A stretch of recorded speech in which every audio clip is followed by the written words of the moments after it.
The rain hadn't stopped for 3 days. I could hear it drumming against the classroom windows as I wiped down the last table, the smell of lemon disinfectant mixing with the musty scent of wet coats hanging by the door. My hands were raw from the cold water, knuckles red and cracked, but I kept scrubbing. Mrs. Henderson paid me cash at the end of each week for cleaning the preschool after hours, and I couldn't afford to lose this job. Not when Lily's new shoes had worn through last month. Not when the landlord had already given me an extension I didn't deserve. "Mama." Lily's voice echoed from the reading corner, high and bright, cutting through the monotony of my thoughts. She was supposed to be coloring quietly while I finished, but I could see her small silhouette against the darkening window, pressing her nose to the glass. "What is it, baby?"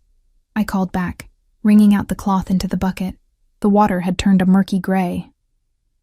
"There's a big black car outside. It's shiny." My stomach tightened reflexively. An old instinct I thought I'd buried 2 years ago. I forced myself to breathe slowly, evenly. It meant nothing.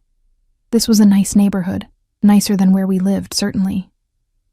Rich parents drove expensive cars. That's all it was. "Come away from the window, sweetheart. We need to leave soon." I dried my hands on my jeans, worn thin at the knees, and began gathering our things. Lily's backpack with the fraying straps, my canvas tote bag that had seen better days, the keys to our apartment, held together with a rubber band because the keychain had broken months ago. Everything I owned could fit in 2 suitcases. I'd learned to travel light. The preschool sat on the edge of Riverside Heights, where old money met new development. Trees lined the streets here, their branches heavy with spring rain, and the houses had actual yards with gardens. Sometimes, when I locked up late like this, I'd let myself imagine what it would be like to belong here, to have Lily grow up somewhere safe, somewhere beautiful. But imagination didn't pay rent. I shouldered my bag and reached for Lily's hand. Her fingers were sticky with glue from her art project, a Mother's Day card she'd been working on in secret, though she'd already shown me 3 times.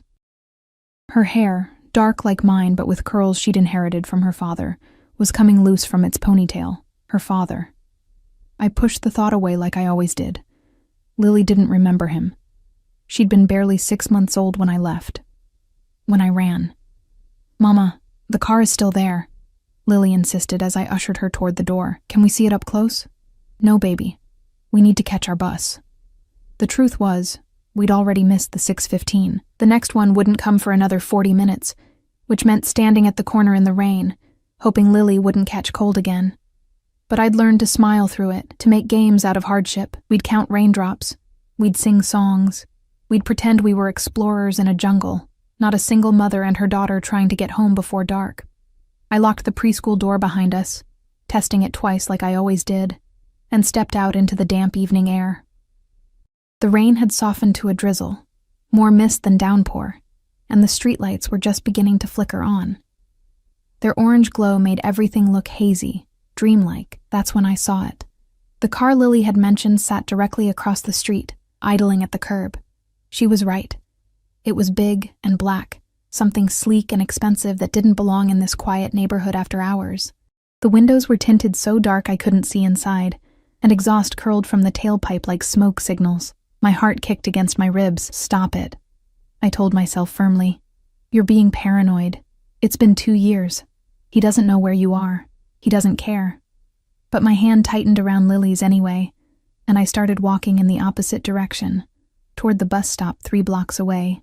The rain-slicked sidewalk reflected our shapes, distorted and wavering. "Mama, you're hurting my hand," Lily protested, tugging against my grip. "Sorry, baby."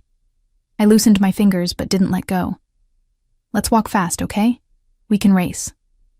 She brightened at that, always ready for a game, and started skipping ahead. I kept my eyes forward, resisting the urge to look back. The bus stop was just around the corner. We'd be fine. Everything was fine, except I could hear it now, the low purr of an engine behind us, crawling along at walking pace. My pulse roared in my ears, louder than the rain, louder than reason. I told myself again that I was overreacting, that trauma did this, made you see threats where there were none. 2 years of looking over my shoulder, of changing our names, of dyeing my hair darker and cutting it short. 2 years of working 3 jobs under the table, of keeping Lily out of school pictures, of never staying anywhere too long, 2 years of running from a ghost. The car was definitely following us now. I could feel it like a predator stalking prey, patient and inevitable.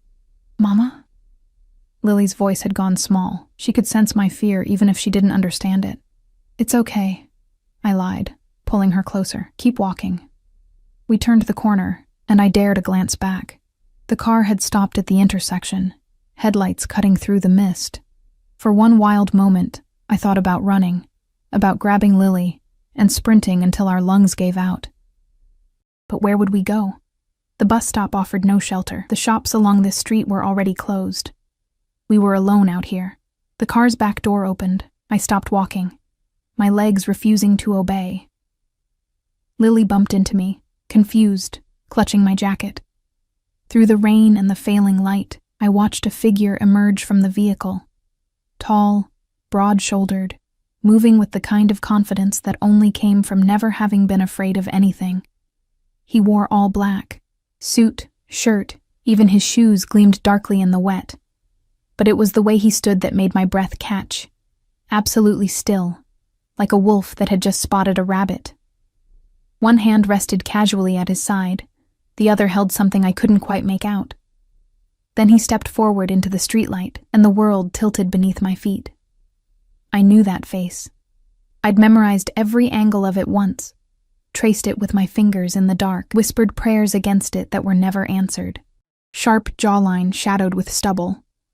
Dark eyes that missed nothing, hair pushed back from his forehead, slightly damp from the rain.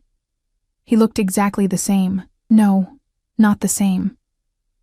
Harder somehow, more dangerous. Like whatever softness I'd once imagined in him had been carved away entirely. Alessandro, my ex-husband, the father of my child, the man I'd sworn I'd never see again. He started walking toward us, unhurried, and I noticed the second man now, broader, older, staying close to the car. Security. Of course he had security.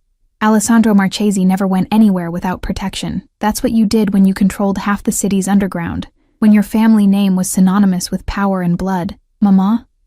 Lily's voice cracked with fear. "Who is that?" I couldn't answer. My throat had closed completely, words dying before they could form. Alessandro was 20 feet away now, 15, close enough that I could see the rain catching in his hair. He wasn't looking at me. His gaze was fixed entirely on Lily, and something in his expression made my maternal instincts scream. I stepped in front of her, blocking his view with my body. "Stay away from us." My voice came out steadier than I felt, though my whole body was shaking. Alessandro stopped maybe 10 feet away, and for the first time since he'd gotten out of the car, his eyes moved to mine. The impact was physical. I'd forgotten the intensity of his stare, the way it could strip away every defense and leave you feeling naked, exposed. "Emma." He said my name like he was tasting something familiar after a long absence. His voice was exactly as I remembered, low, controlled, with that slight accent that only appeared around certain words. "It's been a long time." "Not long enough," I managed, though my voice was shaking now too. "How did you find us?" Something flickered across his face. Disappointment, maybe, or anger. It was hard to tell with Alessandro. He'd always been impossible to read unless he wanted you to see what he was feeling. "Did you really think you could disappear?" He took another step closer, and I took one back, keeping Lily behind me. "That I wouldn't look for you? For her?" The emphasis on the last word sent ice through my veins. I'd known this moment might come someday. I'd prepared speeches in my head, practiced what I'd say if he ever found us, but now, faced with the reality of him, the solid, undeniable presence of Alessandro Marchesi in the flesh, every word evaporated. "You have no right," I said instead, my hands curling into fists. "We have a custody agreement. You signed the divorce papers. You agreed to stay away. I signed a lot of things I regret." His gaze dropped briefly to Lily, who was peeking around my legs now, curious despite her fear. When he looked at her, his expression softened in a way I'd never seen before. Hunger mixed with something that might have been longing. "She's beautiful. Don't." The word came out sharp, protective. "Don't look at her like that. Don't talk about her. You don't know anything about her." Whose fault is that? The question hung in the air between us, heavy with accusation. Part of me wanted to scream at him, to list every reason I'd had for leaving, every moment of fear and control and suffocation that had driven me out in the middle of the night, with nothing but my baby and a bus ticket. But Lily was listening, and there were some truths children shouldn't hear. Alessandro seemed to realize this too. His jaw tightened, and he looked past me again, studying our daughter with an intensity that made my skin prickle. I could almost see him cataloging details, her dark curls, her wide brown eyes, the way she was gripping my jacket with both hands now. "What's your name?" he asked her directly, his voice gentler than I'd ever heard it. Lily looked up at me for permission. I wanted to tell her to stay quiet, to pretend he didn't exist. But I could see the confusion in her face, the question forming that I'd been dreading for 2 years. "Who is this man?" "Lily," she said finally, so quietly I almost didn't hear her. "I'm Lily." Alessandro's expression cracked for just a second, raw emotion bleeding through before he locked it away again. He crouched down to her level, still keeping his distance, and I saw him swallow hard. "Lily," he repeated, testing the name. "That's a beautiful name. Did your mama choose it?" She nodded, pressing closer to me. "She has good taste." His eyes lifted to mine again, and this time there was no mistaking what I saw there. Possession, barely restrained. "We need to talk, Emma. Alone." "No." The refusal was automatic, final. "There's nothing to talk about. The divorce is finalized. You need to leave us alone. I don't think you understand your situation." Alessandro rose to his full height, and just like that, the dangerous man was back, the brief glimpse of vulnerability gone. "You took my daughter and disappeared without a trace. Do you have any idea what I could do with that information? How many laws you've broken?" My heart hammered against my ribs. "You wouldn't I?" He tilted his head, studying me like I was a puzzle he was solving. "I've spent 2 years looking for you, Emma. 2 years hiring investigators, calling in favors, turning over every stone in this city. Do you know what that kind of obsession does to a man?" The word obsession sent chills down my spine. I remembered that look in his eyes toward the end of our marriage, the way he'd monitor my phone, question every absence, demand to know where I was at every moment. It had started as protectiveness, or so I'd told myself. By the end, it had been a cage with no key. "Lily," I said quietly, not taking my eyes off Alessandro. "Go wait by the bus stop. I'll be right there." "But, Mama..." "Now, baby. Please." She hesitated, clearly torn between obedience and fear. Finally, she released my jacket and scurried past us, throwing one worried look back before rounding the corner. I waited until I couldn't hear her footsteps anymore before I spoke. "Listen to me carefully," I said, keeping my voice low and controlled. "I left for a reason. A lot of reasons. And nothing has changed. I don't care how much money you have, or how many people you threaten. Lily is my daughter, and I will do whatever it takes to keep her safe." "Safe?" Alessandro's laugh was bitter. "You think living in poverty, moving from place to place, working yourself to exhaustion, you think that's keeping her safe? I saw where you live, Emma. That apartment building is a safety hazard. The neighborhood is dangerous, and you're so busy working 3 jobs that you barely see her." Heat flooded my face, shame mixing with anger. "You've been watching us." "Of course I've been watching you." He moved closer, and this time I didn't back away. We were inches apart now, close enough that I could smell his cologne, something dark and expensive that brought back memories I'd tried to forget. "Did you think I'd just let you go? That I'd move on and forget about you?" "I hoped you would. Then you hoped wrong." His hand came up, and I flinched instinctively. He froze, something like pain crossing his face, and lowered his arms slowly. "I'm not going to hurt you, Emma. I never hurt you. You didn't have to hit me to hurt me." The words hung between us, honest and brutal. Alessandro's jaw worked, his eyes searching mine for something I wasn't going to give him. "I want to know my daughter," he said finally. "I want to be part of her life." Is that really so unreasonable? Every instinct screamed at me to refuse, to grab Lily and run again, to disappear into the night like I'd done before. But I was tired, so desperately tired of running, of looking over my shoulder, of wondering when this moment would come. And standing here in the rain with Alessandro Marchesi staring at me like I was something he'd lost and finally found, I realized with sinking certainty that running wasn't an option anymore. He'd found us. He would always find us. "What do you want?" I asked, my voice barely above a whisper. Alessandro's expression shifted, something dark and satisfied sliding into place. He stepped even closer, until I could feel the warmth radiating from his body despite the cool evening air. "I want what's mine," he said simply. "And make no mistake, Emma, you were always mine, both of you."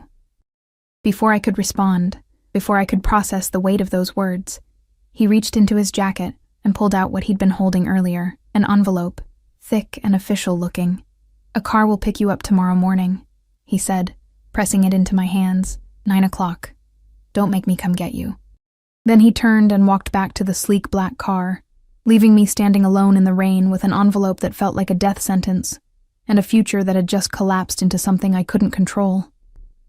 I didn't sleep that night. The envelope sat on our kitchen table like a bomb waiting to detonate, catching the weak light from the single bulb overhead. I'd opened it the moment Lily fell asleep, my hands trembling so badly I'd nearly torn the contents. Inside was a single card, heavy stock, embossed with initials I recognized, and an address in the financial district. No explanation, no request, just an expectation that I would obey. The audacity of it made my blood boil. I paced our tiny apartment, my footsteps echoing off walls so thin I could hear Mrs. Chen snoring next door. The space was exactly as Alessandro had described it, cramped, outdated, with water stains on the ceiling and a radiator that clanked ominously through the night. But it was ours. I'd found it myself, paid the deposit with money I'd earned, signed the lease with a name that wasn't connected to the Marchesi family or their empire of violence. Now all of that felt like a child's attempt at hiding, naive and ultimately pointless. I checked on Lily 3 times before midnight, standing in the doorway of her room, really just a partitioned corner of the living area, watching the rise and fall of her small chest beneath the donated quilt. She'd asked about Alessandro on the bus ride home, her questions innocent and impossible to answer. "Who was that man, Mama? Why did he look at me like that? Are we in trouble?" I'd deflected with lies that tasted like ash in my mouth. "Just someone Mama used to know. Nothing to worry about. We're perfectly safe." But we weren't safe. We'd never been safe, not really. I'd just been deluding myself, thinking that distance and time could protect us from a man like Alessandro Marchesi. At 3 a.m, I finally collapsed onto the second-hand couch, exhaustion overwhelming fear. My last conscious thought was of his eyes in the rain, the way they'd tracked over Lily with such naked hunger that every maternal instinct in me had screamed danger. The knock came at exactly 9 o'clock. I'd been awake since dawn, had dressed Lily in her best outfit. A dress I'd found at a thrift store, pale blue with only one small stain near the hem. She'd protested about missing preschool until I'd bribed her with the promise of pancakes later. Now she sat on the couch with her coloring book, humming softly, oblivious to the dread pooling in my stomach. Through the peephole, I could see a man in a dark suit, his posture military straight, his face professionally neutral. Not Alessandro. One of his people. My hand hovered over the doorknob. I could refuse. I could call the police, file a restraining order, fight this with every legal means available. But the memory of Alessandro's expression last night, that cold certainty, told me exactly how useful the law would be against him. The Marcheses didn't play by normal rules. They owned judges, politicians, entire precincts. Fighting them through official channels would be like trying to stop a flood with a paper cup. I opened the door. "Mrs. Marchesi," the man said, and I flinched at the name I'd worked so hard to shed. "The car is waiting." "It's Ms. Hart now," I corrected, though we both knew it didn't matter. I grabbed my purse, really just a worn canvas bag, and called for Lily. "Come on, baby. We're going for a ride." Her face lit up with excitement that made my chest ache. She loved cars, loved anything that broke the monotony of our careful, constrained life. She practically skipped to the door, her hand finding mine automatically. The vehicle waiting outside was different from last night's, a black SUV with windows just as dark, just as impenetrable. The driver opened the back door without speaking, and I lifted Lily inside before climbing in after her. The interior smelled of leather and something expensive, and the seats were so soft that Lily immediately started bouncing, testing their give. "Sit still, sweetheart," I murmured, buckling her in. My own seatbelt clicked into place with a sound that felt too much like a lock engaging. We drove in silence through morning traffic, Lily's nose pressed to the window as the city scrolled past. I watched the neighborhoods change from our rundown corner of the South End, through the gentrifying warehouse district, into the gleaming steel and glass of the financial district, where buildings scraped the sky and people in expensive suits hurried past with phones pressed to their ears. The car pulled into an underground garage, security gates sliding open before we even reached them. My pulse quickened. This was real. This was happening. In moments, I'd be face to face with Alessandro again, and this time Lily would be there to witness whatever confrontation followed. We parked near a private elevator, and the driver came around to open our door. "Top floor," he said, gesturing. "Mr. Marchese is expecting you." Of course he was. The elevator was glass-walled, offering a dizzying view of the garage dropping away beneath us as we rose.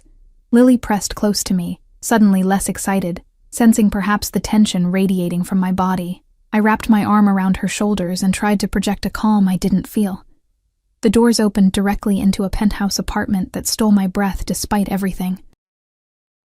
Floor-to-ceiling windows overlooked the entire city, the morning sun turning the skyline into something from a postcard.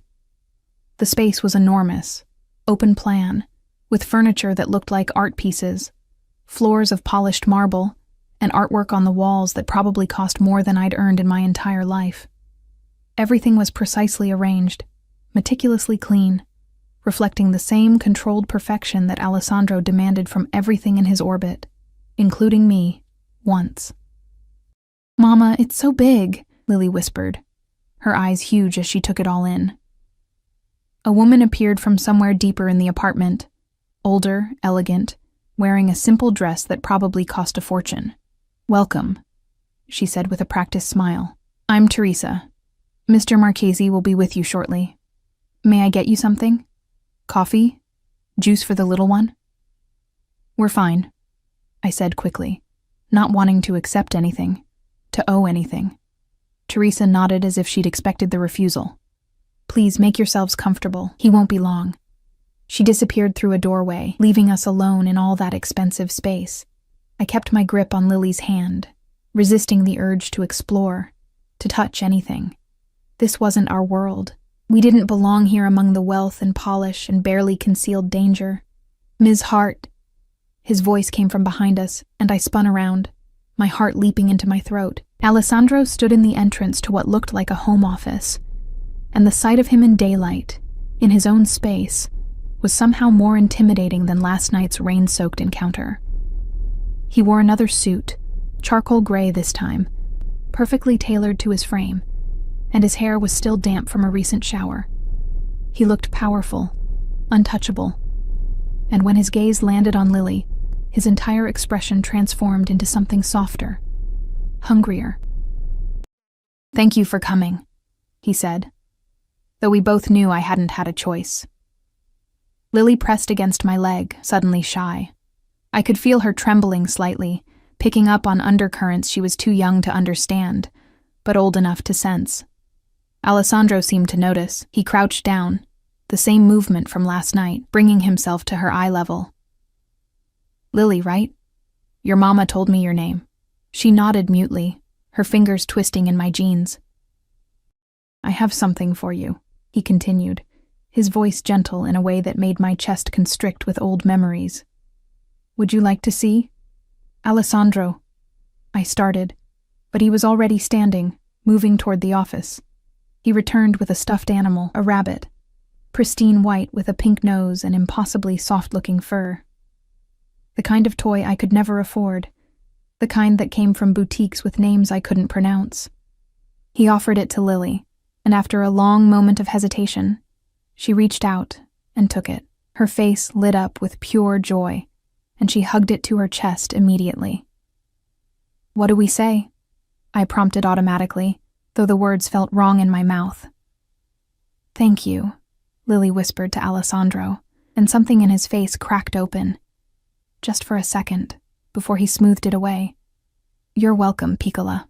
The Italian endearment rolled off his tongue naturally.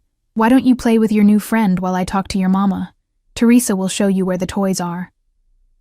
As if summoned, Teresa reappeared, her smile warm and genuine now as she extended a hand to Lily. "Come with me, sweetheart. We have a whole room full of things that need someone to play with them." Every instinct screamed at me to refuse, to keep Lily close. But I could see the calculation in Alessandro's eyes. He'd arranged this specifically, created a scenario where I'd have to let her go, or make a scene that would upset her. Trapped, I nodded reluctantly. Lily looked back at me once, her new rabbit clutched in her arms. And then she was gone, following Teresa deeper into the apartment. The sound of their footsteps faded, and suddenly, I was alone with Alessandro, in all that vast, expensive space. "You manipulative bastard," I said quietly. Once I was sure Lily couldn't hear, he had the audacity to smile, a real smile, not the careful masks he usually wore. "I prefer strategic. Coffee?" "I don't want your coffee. I want to know what this is about, what you want from us." Alessandro moved to the windows, his back to me, and for a moment he just stood there, silhouetted against the bright morning sky. When he spoke, his voice was different, less controlled, rougher around the edges. "I want to know her. I want her to know me." He turned, and the intensity in his eyes made me take an involuntary step back. "She's my daughter, Emma, my blood. Do you have any idea what it's been like, knowing she existed somewhere and I couldn't find her? Couldn't protect her?" "Protect her?" The laugh that escaped me was bitter. "From what? From you?" "That's exactly what I was doing, Alessandro. Protecting her from your world, your life, your..." "My what?" He moved closer, and I held my ground this time, refusing to retreat. "My money? My ability to give her everything she could ever want? Look at you, Emma. You're exhausted. You work yourself to death for pennies while our daughter wears secondhand clothes and lives in a building that should be condemned. She's happy," I shot back, my voice rising. "She's safe. She doesn't know about the violence, the criminal empire, the blood on your family's hands. She doesn't know her father." The words were quiet, devastating in their simplicity. "She doesn't know where she comes from. And you can moralize all you want about my choices, about my family's business, but you made a choice too. You stole 2 years of her life from me." Guilt twisted in my stomach, sharp and unwelcome. I'd known this argument would come, had prepared counterpoints, but standing here with him, seeing the genuine pain beneath his controlled exterior, my certainty wavered. "I did what I thought was right," I said finally, my voice smaller than I wanted. "You scared me, Alessandro. The way you controlled everything, watched everything, demanded to know every detail of my life. It was suffocating. And when Lily was born, when I saw how you looked at her like she was another possession to own..." "I was trying to keep you safe," he interrupted, his jaw tight. "Both of you. Do you have any idea how many people would love to get their hands on a Marchese wife? A Marchese child? The threats I dealt with that you never knew about? I never asked for that kind of protection. You didn't have to ask. It came with my name, with my ring." His hand moved unconsciously to his left hand, and I noticed for the first time that he still wore his wedding band. The sight of it sent a jolt through my system. "When you left, you didn't just take my daughter. You took my wife, my family, everything that mattered. We're divorced," I reminded him, though my voice shook. "That ring doesn't mean anything anymore. Doesn't it?" He closed the distance between us in 2 strides, and suddenly he was right there, close enough that I could see the flecks of gold in his dark eyes, smell that cologne that haunted my dreams. "Tell me something honestly, Emma. In 2 years, have you thought about me?" I wanted to lie. God, I wanted to lie so badly. But the truth was written all over my face, in the way my breath caught, in the way I couldn't quite meet his eyes. "Every day," I whispered. "I've thought about you every day, and hated myself for it." Something fierce and possessive flashed across his features. His hand came up slowly, giving me time to move away, and when I didn't, He cupped my face with a gentleness that seemed impossible from a man like him. "I've done things I'm not proud of," he said, his thumb tracing my cheekbone. "Built an empire on fear and loyalty and occasionally blood. But everything I've done, every choice I've made since the day I met you, has been about keeping you safe, about building something strong enough that no one could ever hurt what's mine. I'm not yours anymore, aren't you?" His voice dropped lower, intimate. "Then why are you trembling? Why haven't you pulled away?" "Because I was weak. Because despite everything, despite 2 years of running and rebuilding and promising myself I was over him, one touch from Alessandro Marchesi, and I was drowning all over again. I forced myself to step back, breaking contact. This doesn't change anything. You can't just show up and expect us to fall back into your life. Lily doesn't know you. She doesn't understand who you are or what you do. Then let me show her." His hand dropped to his side, but his eyes never left mine. "Let me be part of her life. Let me give you both the security, the comfort, the protection you deserve. In exchange for what?" I crossed my arms, trying to hold myself together. "What's the price, Alessandro? Because I know you. There's always a price." He smiled, but it wasn't a nice smile. It was the smile of a predator who'd just cornered its prey. "Move back in," he said simply. "You and Lily, into this apartment. Under my protection. Let me be a father to her. Let me be a husband to you again." The floor seemed to tilt beneath my feet. "You can't be serious." "I've never been more serious about anything in my life." He moved to a side table, picked up a folder I hadn't noticed before, and held it out to me. "These are the custody papers my lawyers drew up. If you refuse, I'll file for joint custody through the courts. And Emma, with my resources, my connections, I'll win. You'll lose at least half your time with her, maybe more given your current living situation." My hands shook as I took the folder, opened it. The legal language swam before my eyes, but certain phrases stood out. Primary custody, supervised visitation, unfit living conditions. "This is blackmail," I breathed. "This is reality." He watched me process it, his expression unreadable. "You can fight me and lose Lily anyway. Spend whatever time you have left with her in courtrooms and custody battles. Or you can be smart. Move in here. Let me provide for both of you, and we'll figure out the rest as we go." "Figure out what?" I looked up at him, my vision blurring with angry tears. "How to pretend we're a family. How to explain to Lily why her mother is trapped in a penthouse with a man she's terrified of. Are you?" He moved closer again, and this time I did back up, my spine hitting the window. "Terrified of me?" "Yes." "No." I didn't know anymore. What I felt looking at Alessandro was too complicated, too tangled up in memory and desire and self-preservation to name properly. "What I'm terrified of," I said carefully, "is losing myself again, losing who I've become in the last 2 years. I don't want to change you." His hand came to rest on the window beside my head, caging me in without actually touching me. "I just want you home, where you belong, where you're safe." "Safe," I repeated, the word bitter on my tongue. "Is that what you call this? Forcing me into a decision where all my options lead back to you?"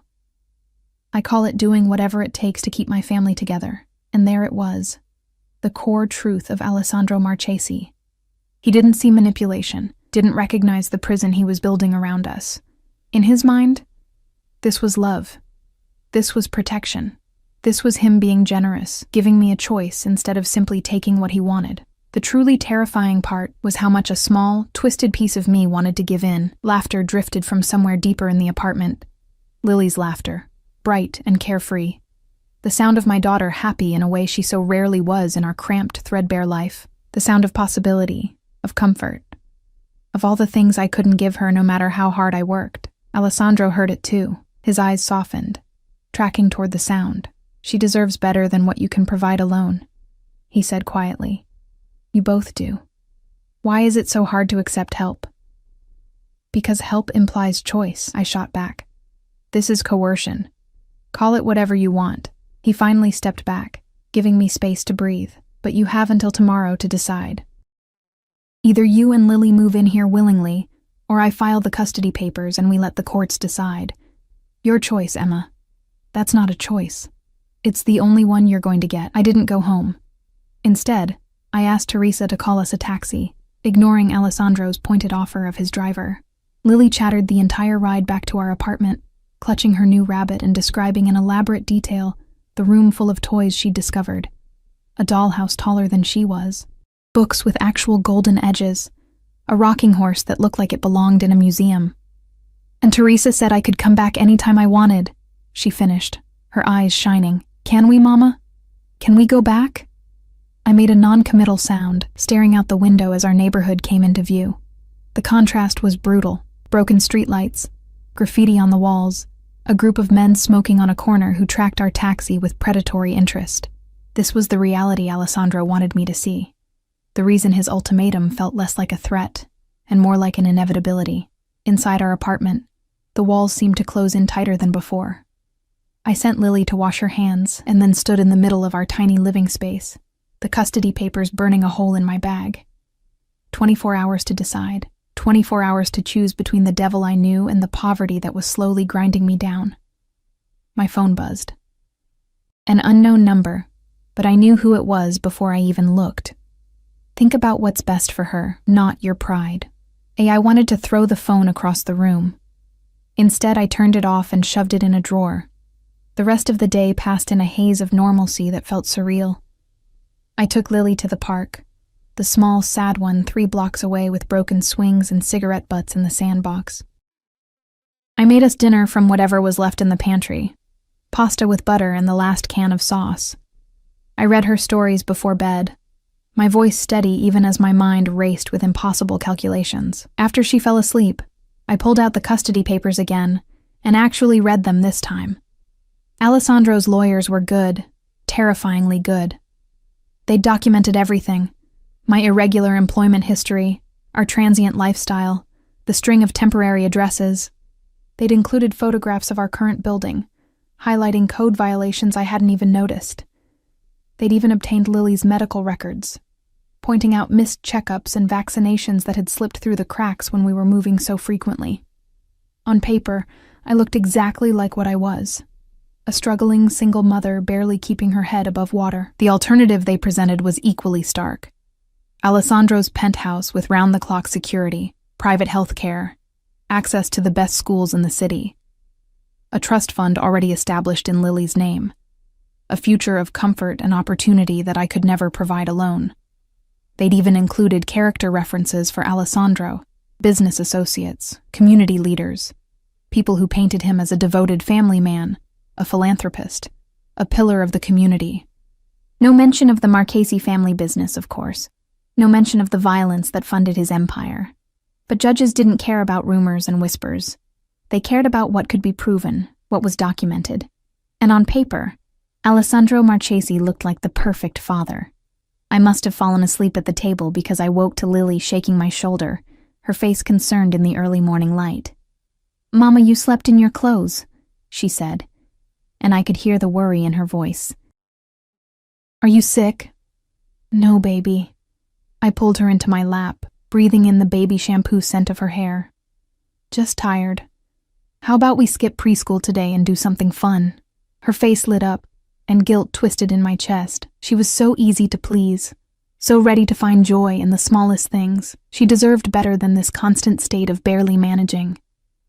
We spent the morning at the library, free entertainment, free heating, free escape from the choice looming over me. Lily picked out a stack of picture books while I pretended to read, my eyes scanning the same page over and over without comprehension. My deadline was approaching. In hours, Alessandro would expect an answer.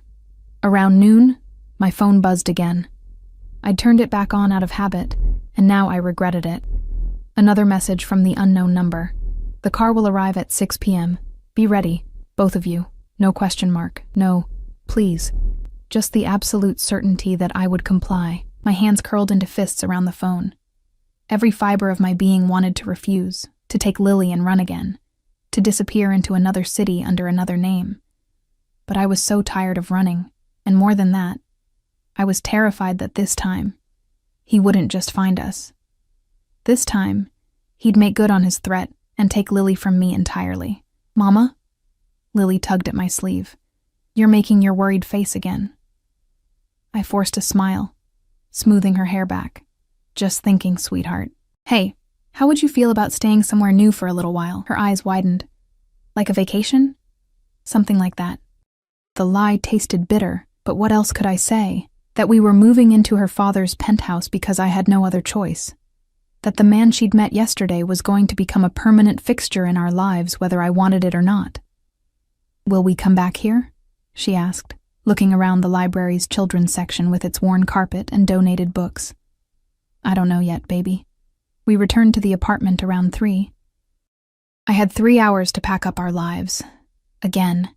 And pretend this was somehow different from all the other times I'd fled into the night. Except this time, I wasn't running from Alessandro. I was running toward him.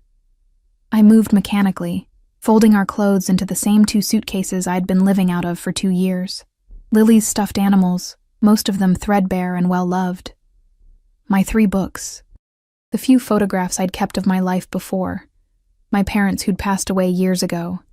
My college roommate who'd stopped returning my calls after I disappeared. Everything that mattered fit into 2 suitcases and 3 cardboard boxes. The realization was depressing. At 5:30, I sat Lily down on the couch. She was still clutching the white rabbit Alessandro had given her, and the sight of it made my decision feel even more inevitable. Lily, sweetheart, I need to talk to you about something important. She set down her rabbit, her expression going serious in that way children did when they sensed adult gravity. Are we in trouble? No, baby.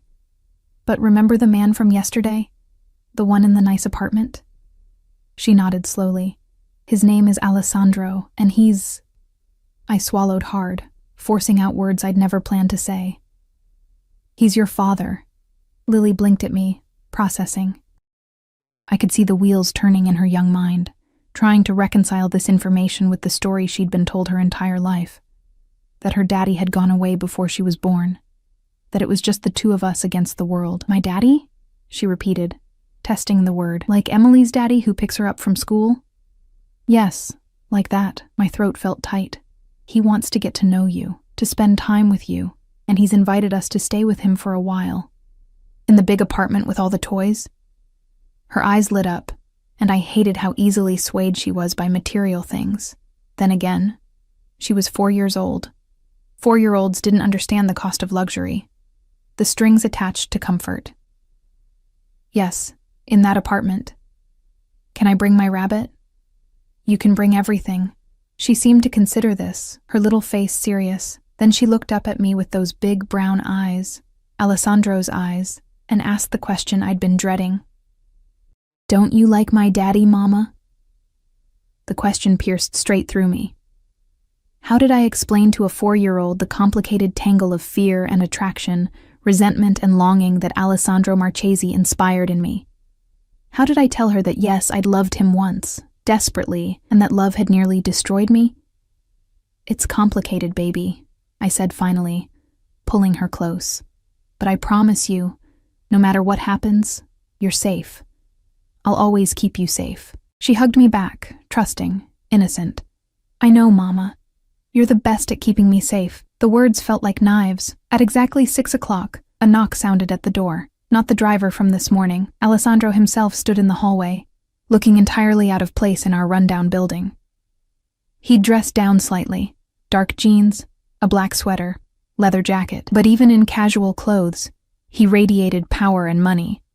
Drawing stares from Mrs. Chen, who'd cracked her door to peek out. His eyes scanned our apartment in one swift assessment, taking in the packed boxes, the suitcases by the door. When his gaze returned to me, there was satisfaction there, and something else. Relief, maybe. You're ready, he observed. Did I have a choice? I kept my voice low, mindful of Lily playing with her rabbit in the corner. You always have a choice, Emma. You just don't always like the options. He stepped inside without invitation, moving to crouch beside Lily. Hi, Piccola. Ready for an adventure? She nodded enthusiastically, showing him her rabbit. Look, I'm taking the bunny you gave me. I can see that. She's beautiful, just like you. He glanced up at me. Did your mama tell you that you're my daddy? Lily's voice was matter of fact. Uh-huh. Are you going to read me stories at night like Mama does? Something crossed Alessandro's face. Surprise, pleasure, a hunger so intense it made my stomach clench. If you want me to, then yes. Every night. She returned to her rabbit, as if this weren't a life-altering conversation, as if her entire world hadn't just shifted on its axis.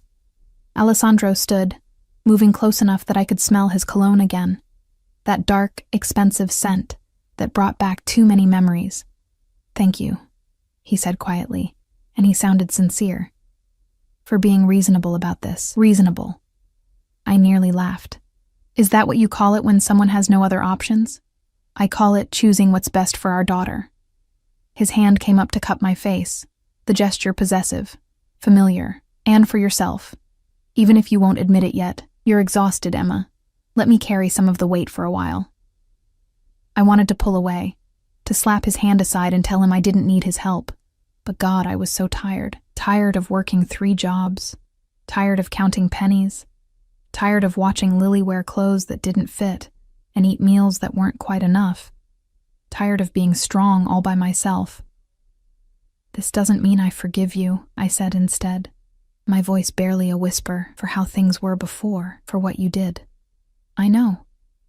His thumb traced my cheekbone, gentle despite the darkness in his eyes. "But we have time, all the time in the world to figure this out." He dropped his hand and turned to survey our meager belongings. With a single phone call, he summoned people, 2 men in suits who appeared within minutes to carry our boxes and suitcases. They moved efficiently, professionally, treating our secondhand possessions with the same care they'd probably use for priceless artifacts. Within 20 minutes, our apartment was empty. Mrs. Chen watched from her doorway as Alessandro ushered us into the hallway, Lily holding his hand now with complete trust.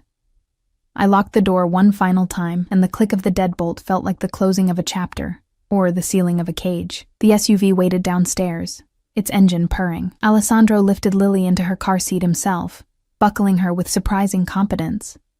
And I wondered how much he'd learned about children in the 2 years of searching for us.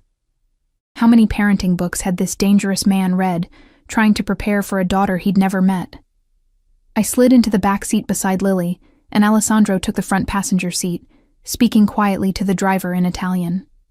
As we pulled away from the curb, I watched our building recede in the side mirror.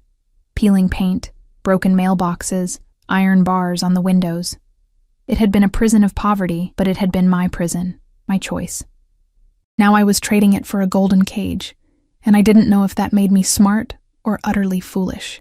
Lily fell asleep during the drive, her head lolling against my shoulder, her rabbit clutched to her chest. Alessandro kept turning around to check on her, his expression soft in a way I'd never seen during our marriage. Fatherhood had changed him, or at least the idea of it had. Whether that change ran deeper than surface affection remained to be seen. We arrived at the financial district building as twilight was settling over the city. The underground garage felt like entering a secret world, all concrete and shadows and the echo of expensive cars. Alessandro carried Lily while I followed with her rabbit, and I noticed the security measures I'd missed before. Cameras in every corner, guards at strategic points, reinforced doors that required key cards and codes. This was Alessandro's fortress, his kingdom. And I was walking into it willingly, bringing our daughter with me. The penthouse felt different at night, less intimidating somehow, the floor-to-ceiling windows now reflecting our images back at us, rather than displaying the city. Alessandro carried Lily straight to a bedroom I hadn't seen before, decorated in soft purples and pinks, with a canopy bed that looked like something from a fairy tale, shelves full of books and toys, even a small table set for tea parties. He'd prepared for this, for us. The realization sent chills down my spine. "When did you do all this?"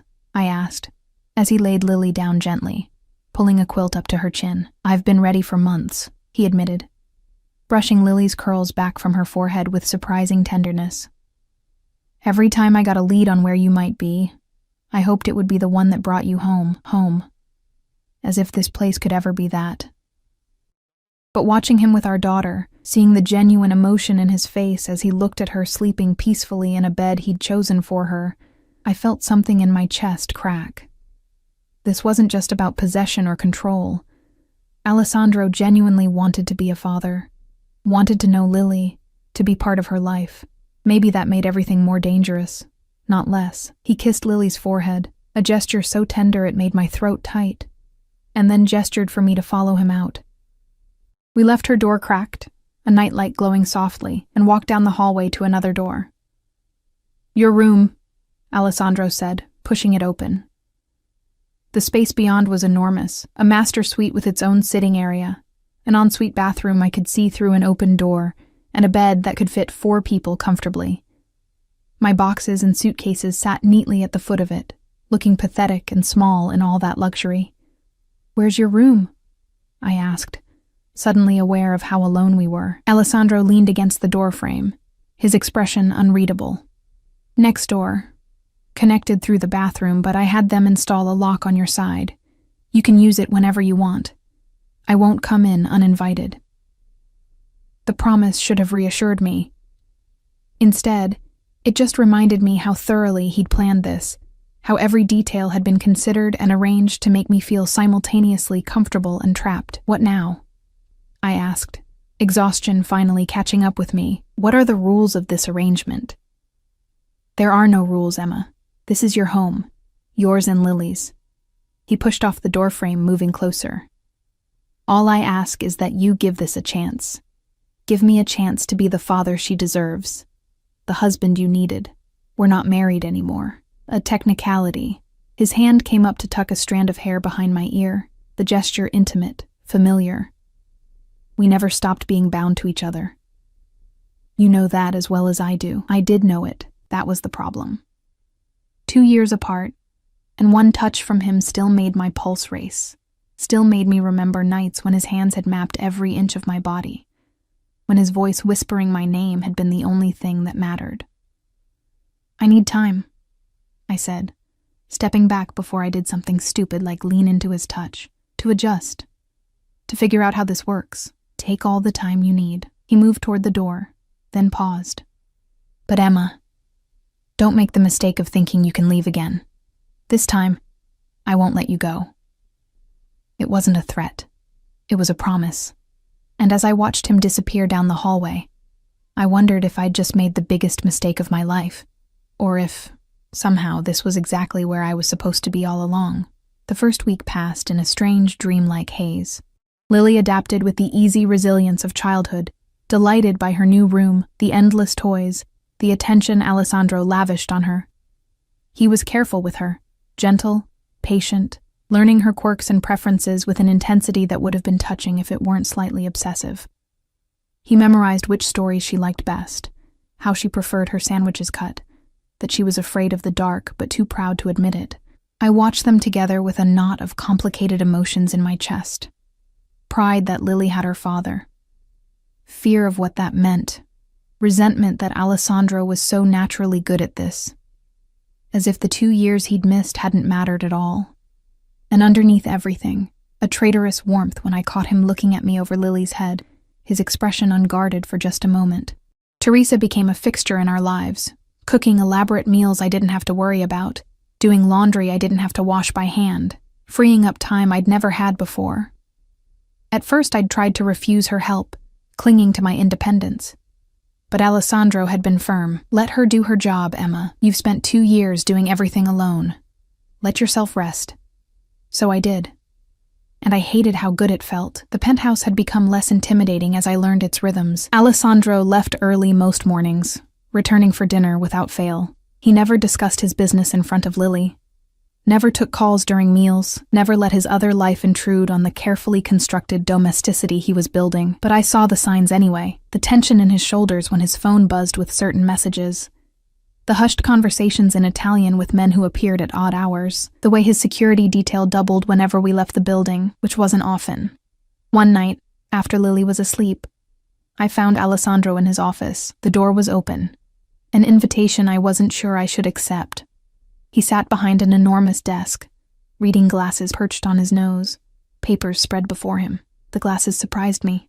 I'd never seen him wear them before. "She asked about school today," I said from the doorway. Alessandro looked up, and even with the glasses, his gaze was sharp. "What did you tell her?" "That we'd talk about it." I stepped inside, my bare feet silent on the hardwood. I'd gotten comfortable here despite myself, wearing the silk pajamas Alessandro had bought without asking my size, knowing somehow that they'd fit perfectly. She needs structure, Alessandro. Friends her own age, normalcy. I've already enrolled her in St. Catherine's Academy. They have an opening in their pre-kindergarten program. He removed his glasses, setting them aside. Best security in the city, small class sizes, vetted teachers. You enrolled her without asking me? I knew you'd agree once you thought about it rationally. He stood, moving around the desk with that predatory grace I'd never gotten used to. She starts Monday. I've arranged for a driver to take you both, and there will be security. No, the word came out sharper than I intended. If you want her to have a normal childhood, you can't surround her with bodyguards. The other children will notice. She'll be marked as different. Alessandro's jaw tightened. She is different. She's my daughter. That makes her a target. To who? Your enemies? The people you've crossed in your business dealings? I crossed my arms, anger rising. Maybe if you weren't involved in, careful. His voice went cold, dangerous. You don't know anything about what I do or why I do it. You made sure of that when you left. I left because I couldn't breathe. The words burst out of me. 2 years of pent-up frustration finally finding release. Because every decision was made for me. Every move monitored. Every friend questioned. You didn't have a wife, Alessandro. You had a possession. Something flickered in his eyes. Hurt, maybe, or anger. It was hard to tell with him. He moved closer, and I held my ground even though my instincts screamed to retreat. Is that what you think? His voice was low, controlled. That you were just a possession to me, weren't I? I challenged. Everything about our marriage was about control. What I wore, where I went, who I saw. You said it was for my protection, but it was really about ownership. About making sure nothing and no one could take me away from you. And they didn't. He was right in front of me now, close enough that I could feel the heat radiating from his body until you took yourself away, until you disappeared in the middle of the night like I was some kind of monster you needed to escape. You scared me, I whispered, the admission costing me. The intensity of your feelings, the way you watched me constantly, the way you'd get when other men even looked at me. It was too much. I felt like I was drowning. Alessandro's hand came up to cup my face, his thumb tracing the line of my jaw. I loved you, he said simply. I still love you. And yes, maybe I held on too tight. Maybe I didn't know how to love someone without trying to protect them from everything, including themselves. But Emma, his voice dropped lower, more intimate. I never wanted to cage you. I wanted to keep you safe. Those can be the same thing. They don't have to be. His other hand found my waist, and I knew I should step back, should maintain distance, should remember all the reasons I'd left. But my body betrayed me, leaning into his touch like a flower toward sunlight. Stay with me, Emma. Not because you have to, but because you want to. Let me prove I can be different, that we can be different. Alessandro, I started, but he cut me off with a kiss. It wasn't gentle. It was 2 years of longing and frustration, and desperate need compressed into a single moment of contact. His mouth claimed mine with a possessiveness that should have terrified me, but instead set every nerve ending on fire. My hands found his chest, and I couldn't tell if I was pushing him away or pulling him closer. He broke the kiss first, breathing hard, his forehead resting against mine. Tell me you don't feel this, he demanded. Tell me you don't still want me and I'll back off. I'll give you space, time, whatever you need. I couldn't. God help me, I couldn't lie about this. My body remembered his too well, responded to him too readily. 2 years apart hadn't changed the fundamental truth that Alessandro Marchesi had gotten under my skin, into my blood, and no amount of distance had been enough to exorcise him. I feel it, I admitted, my voice shaking. But feeling something doesn't make it right, doesn't make it healthy. Then we'll figure out how to make it healthy. His hands tightened on my waist, not painful, but insistent. Together, as a family. That's all I'm asking for. A chance to do this right. Before I could respond, before I could think through the implications of what he was offering, Lily's voice called out from her room. Mama, we broke apart instantly, the spell shattered. I pressed my hands to my flushed cheeks, trying to compose myself while Alessandro adjusted his shirt, his expression shifting from intense to carefully controlled. "I'll check on her," he said, moving toward the door. Then he paused, looking back at me. "Think about what I said, Emma. About us. About giving this a real chance." He left before I could answer, and I stood alone in his office, my lips still tingling from his kiss, my heart racing with fear and want and confusion. Through the doorway, I could hear him talking to Lily in that gentle voice he reserved for her. And despite everything, despite all my reservations and fears, a small, traitorous part of me whispered, "What if he's right? What if we could make this work?" I pushed the thought away and headed back to my room, locking the bathroom door between our spaces like I did every night.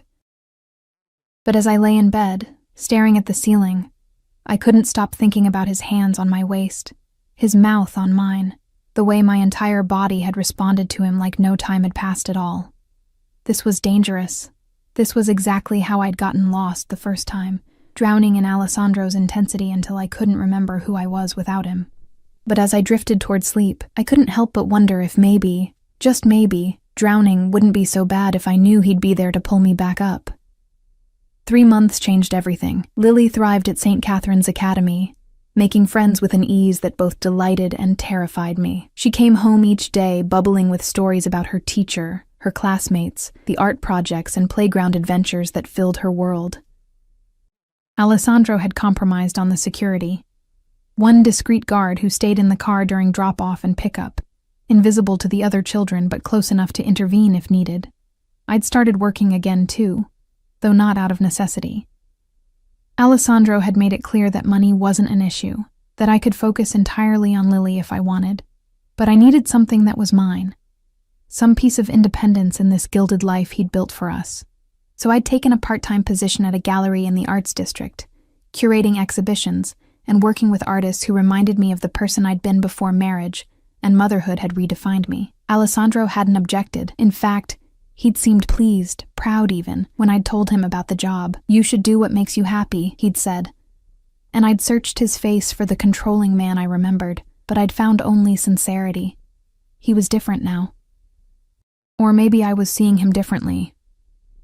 The protectiveness was still there, would always be there, woven into the fabric of who he was, but it manifested in subtler ways. He asked about my day instead of demanding an itinerary. He trusted me to make decisions about Lily's schedule, her activities, her life. When I went out with colleagues after work, he texted to make sure I was safe, but didn't send a car to follow me. It was progress. Real, tangible progress. And the chemistry between us? That hadn't dimmed at all. If anything, it had intensified, simmering beneath every casual touch, every shared glance across the dinner table, every good night that ended with him walking me to my door, but never crossing the threshold. He was keeping his promise, not coming in uninvited, giving me time and space to decide what I wanted. The problem was, I was starting to know exactly what I wanted, and it terrified me. It happened on a Saturday in late autumn. Alessandro had taken the day off, a rarity, and suggested we go to the park as a family. The word had slipped out naturally, and neither of us had corrected it. We were a family, whether I was ready to admit it or not. Riverside Park was spectacular in October, the trees ablaze with color, the air crisp and clean. Lily ran ahead, her laughter carrying back to us as she chased falling leaves. Alessandro and I walked behind her, close enough that our shoulders brushed occasionally, far enough that we maintained the careful distance we'd been preserving for months. "She's happy," Alessandro said, watching Lily with an expression that made my chest ache. "Really happy. I see it in her eyes every day." "She is," I agreed. "This life, what you've given her, it's more than I ever could have provided alone. What you gave her was more important." He looked at me, and the intensity in his gaze made my breath catch. "You gave her love, security, a mother who would do anything to protect her. That's worth more than any amount of money. Even when it meant keeping her from you?" The question had haunted me for months. The guilt of those stolen years, of Lily's first words and first steps that Alessandro had missed. of a bond that should have formed naturally, but had to be built from scratch. Alessandro was quiet for a long moment, his eyes tracking Lily as she climbed onto a low stone wall, balancing carefully. "I was angry at first," he admitted. "Furious that you'd taken that time from me. But Emma," he turned to face me fully, "I understand why you did it. I'm not the same man I was back then. Fatherhood has changed me. You leaving changed me. It forced me to look at who I was, what I'd become, and I didn't like what I saw. What do you see now?" I asked softly. "A man trying to be better, for his daughter, for the woman he never stopped loving." His hand found mine, fingers lacing together with a rightness that made my heart skip. "I know I can't erase the past. Can't take back the ways I hurt you, controlled you, made you feel trapped. But I can promise you a different future. One where you're my partner, not my possession. Where we make decisions together, where you're free to be whoever you want to be." Tears pricked my eyes. "You mean that?" "I've never meant anything more." He squeezed my hand gently. "I love you, Emma. I've loved you since the day we met, and I'll love you until I die. But I want you to choose me this time. Not because you have no other option, not because I've backed you into a corner, but because you want to be with me, because you believe we can build something real." Before I could respond, Lily's shriek cut through the moment. Not fear, excitement. She was pointing at something beyond the wall, bouncing with enthusiasm. We hurried over to find she'd spotted a dog, a golden retriever puppy playing with its owner nearby. "Can we get a dog, Daddy?" Lily asked, and my heart stopped at the word she'd started using naturally over the past month. "Please, I promise I'll take care of it." Alessandro crouched beside her, considering seriously. "That's a big responsibility, Piccola. Are you sure you're ready?" "I'm sure. I'm a big girl now." "Mama says so." He glanced up at me, a question in his eyes. I nodded, unable to speak past the lump in my throat. We'd become this, parents making decisions together, partners in the daily negotiations of family life. When had that happened? When had the fear and resentment transformed into something that felt dangerously close to trust? "Then we'll look at shelters next weekend," Alessandro promised, and Lily threw her arms around his neck, squealing with delight. Over her head, his eyes met mine, and the vulnerability I saw there, the desperate hope, broke something loose inside me. We spent the rest of the afternoon in the park, watching Lily play, sharing comfortable silences that spoke more than words ever could. As the sun began to set, painting the sky in shades of orange and pink, Alessandro bought us hot chocolate from a vendor, and we sat on a bench while Lily danced through the falling leaves. "I'm scared," I said suddenly, the words escaping before I could stop them. Alessandro didn't pretend not to understand. "Of what?" "Of this. Of us. Of letting myself love you again and losing myself in the process." I stared at my hot chocolate, watching steam curl into the cooling air. I spent 2 years learning how to be just Emma. Not Alessandro's wife, not a Marchese, just me. I'm terrified of forgetting her again. "Then don't." He shifted closer, his thigh pressing against mine. "Be Emma. Be exactly who you are. I fell in love with that woman, the one with paint on her hands from the gallery, the one who makes up silly songs for Lily at bedtime, the one who argues with me when she thinks I'm wrong. That's who I want, not some perfect, submissive version of you that only existed in my controlling fantasies. What if we can't make it work? What if we fall back into old patterns? Then we'll course correct, together." He took my hand again, and this time I didn't pull away. "Emma, I'm not asking for perfection. I'm asking for a chance. That's all.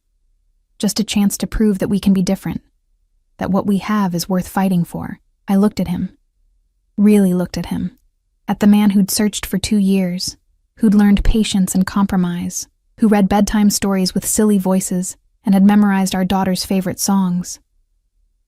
At the darkness that would always be part of him, the dangerous edge that came from the life he led, but also at the genuine love and devotion that shone through despite it all.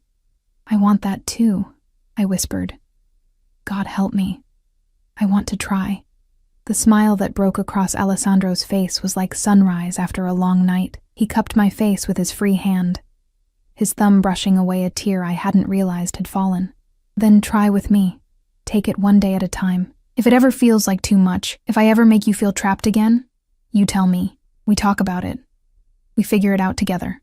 Together, I repeated, testing the word. It felt right. Terrifying, but right. He leaned in slowly, giving me time to pull away, but I didn't. This kiss was different from the desperate one in his office months ago. This was soft, sweet, a promise rather than a demand. When we pulled apart, Lily was standing in front of us, her hands on her hips, a knowing smile on her face. "Are you and Daddy going to get married again?" she asked with the bluntness of childhood. Alessandro and I looked at each other, and I saw my own mixture of fear and hope reflected in his eyes. "Maybe someday," I told her honestly, "if we both decide that's what we want." "Would that be okay with you?" She pretended to think about it, her expression comically serious. "Only if I can be the flower girl, and if we get the dog first." Alessandro laughed, a real, unguarded laugh that made my heart squeeze. "Deal. Though we might need to negotiate the order of those events." We walked home as the streetlights began to flicker on, Lily between us holding both our hands, swinging her arms and singing off-key. Anyone watching would have seen a perfect family portrait. Wealthy, happy, complete. They wouldn't have seen the complicated history, the hurt and healing, the careful negotiation of boundaries and trust. That night, after Lily was asleep, Alessandro walked me to my door like he always did. But this time, when he turned to leave, I caught his hand. "Stay," I said softly, "just to talk. We have a lot to figure out if we're really going to do this." His eyes searched mine, making sure I meant it, that I was ready. Then he nodded and followed me inside. We talked until dawn, sprawled on my bed like teenagers, mapping out what a real partnership would look like. He promised more transparency about his business, within reason. I promised to tell him when I needed space instead of running. We negotiated, compromised, laughed at how ridiculously adult we were being about something that felt so impossibly fragile. Somewhere around 3 a.m, talking faded into touching, gentle and exploratory, relearning the geography of each other's bodies. When he kissed me this time, it felt like coming home after a long journey. And when I pulled him closer, erasing the last inches between us, it was a choice I was making freely, completely. The next morning, Lily found us both asleep on my bed, fully clothed, our hands still intertwined. She climbed up between us, and Alessandro woke first, his arm automatically circling her close while he reached for me with his other hand. "Good morning, Piccola," he murmured, his voice rough with sleep. "Is Mama staying in here now?" Lily asked, poking my shoulder until I opened my eyes. I met Alessandro's gaze over her head, saw the question there, the hope. "Maybe," I said, surprising myself with how much I meant it. "We're still figuring things out. Okay." Lily accepted this with the easy adaptability of childhood. "Can we have pancakes?" Alessandro kissed the top of her head, then reached over to brush his lips against mine, a simple gesture that held the weight of everything we were building together. Pancakes sound perfect. Later, after breakfast and lazy morning routines, after Lily had dragged us both to her room to show Alessandro the new picture she'd drawn, our family, with a dog that didn't exist yet, I stood at the window looking out at the city. Alessandro came up behind me, his arms wrapping around my waist, his chin resting on my shoulder. "Regrets?" he asked quietly. I leaned back into him, feeling the solid warmth of his body, the steady beat of his heart against my back. 3 months ago, this would have felt like a cage. Now it felt like an anchor, something to hold on to rather than something holding me down. "No regrets," I said, covering his hands with mine. "Just hope, and maybe a little fear, but the good kind. The kind that means something matters enough to be scary. I'll take that." He pressed a kiss to my temple. "As long as you're here, as long as we're trying, I'll take whatever you can give me." Outside, the city stretched endlessly, full of possibilities and dangers, beautiful and brutal in equal measure. But standing here in Alessandro's arms, with our daughter playing happily in the next room, I realized something fundamental had shifted. I wasn't running anymore. I wasn't hiding. I was choosing to stay, to fight for this fragile, complicated, impossibly precious thing we were building, not because I had to, but because I wanted to. Because Alessandro Marchesi, dangerous, possessive, impossible Alessandro, had proven he could change, that he could love me without caging me, protect me without smothering me. And maybe, just maybe, that was enough to build a future on. 3 months had changed everything. But it was the promise of what came next, the years of growth and compromise, of laughter and challenges, of being partners and parents and people who chose each other every single day, that made my heart full. We weren't perfect. We'd stumble, argue, need to recalibrate our boundaries again and again, but we'd do it together, and that made all the difference. "I love you," I said, turning in his arms to face him. "I'm still scared, and I'm still figuring this out, but I love you. I think I always have." Alessandro's smile could have lit the entire city. He kissed me deeply, thoroughly. A kiss that held promises and passion and profound relief. When we broke apart, both of us were breathing hard, his forehead pressed to mine. "I love you too," he whispered. "Both of you. My whole world, right here in my arms."